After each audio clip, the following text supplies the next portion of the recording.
In every moment of doubt, in every battle you fight alone, there is a voice inside you waiting to rise. This is where strength is forged, where discipline becomes destiny. Welcome to Cinematic Mindset. There is something stealing your life right now. Not an external enemy, not your circumstances, not a lack of time or money. No, it's something internal. It's silent, it's invisible, and it's so familiar that you probably don't even recognize it as a problem. It's that voice inside your head that never stops. The one that reasons, calculates, weighs every possibility. The one that keeps coming back to the same thoughts over and over, like a broken record playing the same song on repeat. And the more that voice talks, the less you move, the less you act, the less you truly live. And do you know what the most insidious part is? That voice convinces you that you're working.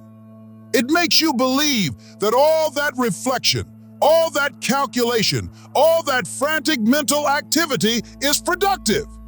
But it's not even close. You're going in circles. And today, I want you to see this clearly. I want you to recognize this mechanism for what it truly is, because only when you see it can you break it. And I promise you one thing, you can break it. It doesn't matter how long you've been stuck in this loop. It doesn't matter how many times you've fallen back into it. You can get out, and you can do it right now. Let's talk about how this mechanism works. It all starts innocently. You find yourself facing a decision, big or small, doesn't matter. And your mind says, wait, let's think this through. And you think, you analyze, you weigh your options. So far, so good. This is healthy thinking. This is what intelligent people do. But then something happens. The thinking doesn't stop. Instead of leading you to a decision, it expands. It generates new questions, new scenarios, new risks, new variables. And every answer you find opens 3 new questions, like a maze that redraws itself every time you're close to the exit.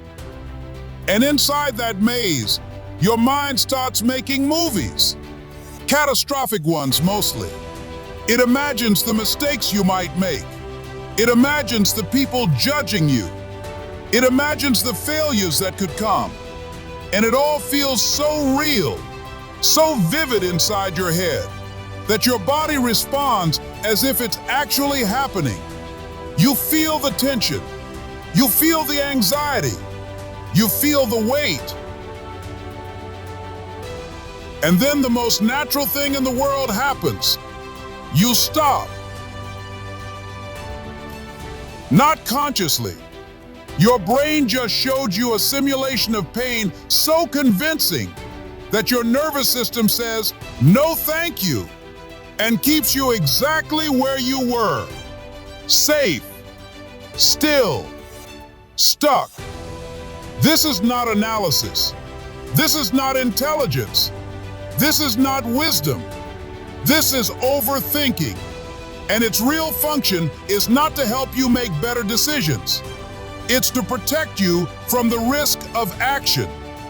It keeps you busy without moving you forward by a single inch. Now I want you to feel the weight of what I'm telling you.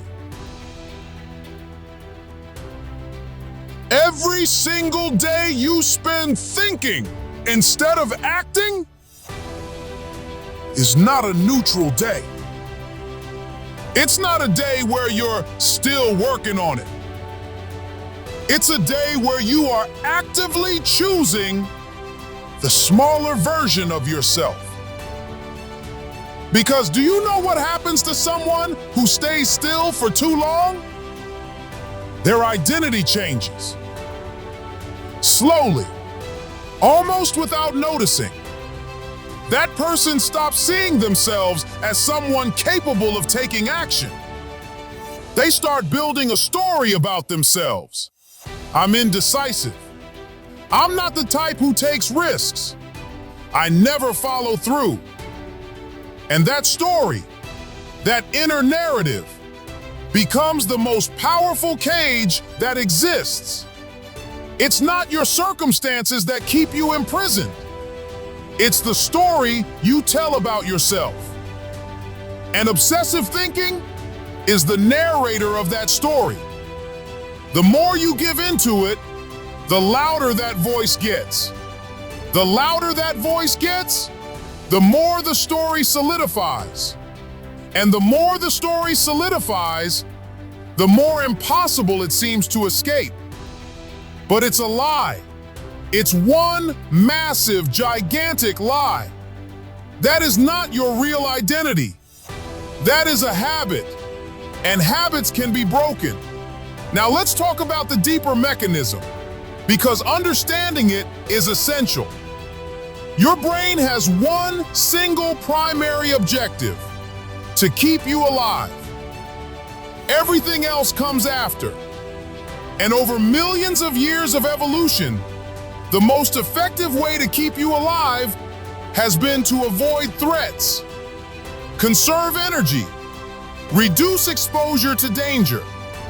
The problem is that ancient system, built to protect you from predators on the savannah, reacts the exact same way today when you face a difficult email to write, an uncomfortable conversation, a project you want to launch. Your brain cannot tell the difference between a lion and a sales call. To your brain, risk is risk. So it activates its favorite mechanism, defensive thinking. It tells you, wait a little longer. You don't have enough information yet. Maybe now isn't the right time. You need to understand more before you move. And you listen, because that voice sounds reasonable. It sounds cautious. It sounds like advice from someone who has your best interests at heart. But do you want to know the truth? That voice doesn't want you to grow. It wants you to survive. And surviving and growing are not the same thing. Surviving means staying safe where you are. Growing means moving toward the uncertain. And your primitive brain cannot tell the difference between a real danger and an opportunity that scares you. You are the one who has to make that distinction. You are the one who has to take control. Now I'm going to give you the key. Just one. Simple. Powerful. You don't need to eliminate thinking. You don't need to become someone who doesn't reflect. Thinking is an extraordinary tool. The problem isn't thinking, it's thinking instead of acting. The key is this: action before clarity. I already hear your objection, but how can I act if I don't have clarity? And my answer is direct. Clarity is not the starting point. It's the result. Clarity comes after you've moved, not before. It's a side effect of action, not a prerequisite for starting. Think about any skill you've ever learned in your life. Did you learn to ride a bike by thinking about it, or by getting on the bike? Did you learn to swim by studying the theory of water, or by jumping in the pool? Did you learn to drive sitting reading the manual, or by getting behind the wheel? The answer is obvious. Yet in everyday life, we keep believing we need to understand everything first, plan everything, predict everything. But the world doesn't work that way. The world gives you information while you move, not before. Every step you take reveals the next one. But if you don't take the first step, you will never see anything else. So here's what I want you to do. Not tomorrow, not when you feel ready. Now. The next time you catch yourself in that loop, going over and over the same thought without ever getting anywhere, I want you to do one thing only. Act immediately. Not the perfect action, not the final one. One action. Any action that moves you in the right direction. Write the first paragraph. Make the call. Send the message. Open the document. Start the conversation. Book the appointment. Don't wait for the situation to be perfect. Don't wait for the fear to disappear. Don't wait until you feel confident. That confidence you're waiting for will never come before you act. It comes after. It comes as a consequence of every time you said yes to action despite the fear. Courage is not the absence of fear. Courage is acting with fear on your back. And every time you do that, every single time, you are rewriting the story you tell about yourself.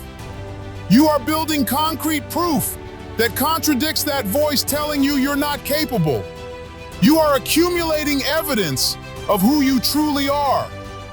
I want you to understand one fundamental thing before this conversation ends. The cost of overthinking is not just wasted time. It's not just missed opportunities. The highest cost is to your identity. Every time you stop when you could move forward, every time you give in to the loop instead of breaking it, you are casting a vote for a version of you that doesn't act. And those votes accumulate. After 1,000 votes for the still version of yourself, that version starts to look like the only real one. It starts to feel like who you truly are. But that's not who you are. That's who you've become out of habit. And habits change through repeated action, not through willpower alone, not through a moment of motivation, through repeated action, even small, even imperfect, even wrong. Because one real mistake is worth more than 1,000 perfect simulations in your head. A real mistake teaches you something. A real mistake moves you forward. A real mistake is proof that you showed up, that you tried, that you were alive. Mental simulations teach you nothing. They just keep you busy while life passes you by. Let me leave you with this. There is a version of you that acts, that decides, that puts itself out there, that makes mistakes and starts again, that doesn't wait for the perfect moment because it knows the perfect moment doesn't exist, that uses thinking as a tool and not as a hiding place. That version of you is not a fantasy. It's not someone completely different from who you are. It's the version of you that stops waiting for permission to live fully. And that version of you starts right now. Not next week, not when you've sorted that thing out, not when you finally feel ready. Right now, with the first step, even if it's small, even if it's imperfect, even if it's scary. Because every time you take that step, every time you break the cycle, every time you choose action over rumination, you are becoming a little more that person. You are building, brick by brick, the only identity that truly matters, that of someone who acts. And when you are that person, thinking is no longer a prison. It becomes what it was always meant to be, a tool in your service. Not perfect, but real. And the real always beats the imagined perfect. Now move. This isn't just motivation, it's a decision. and every decision shapes who you become. If this moved something inside you, don't stop here. Watch the next chapter and keep building the strongest version of yourself.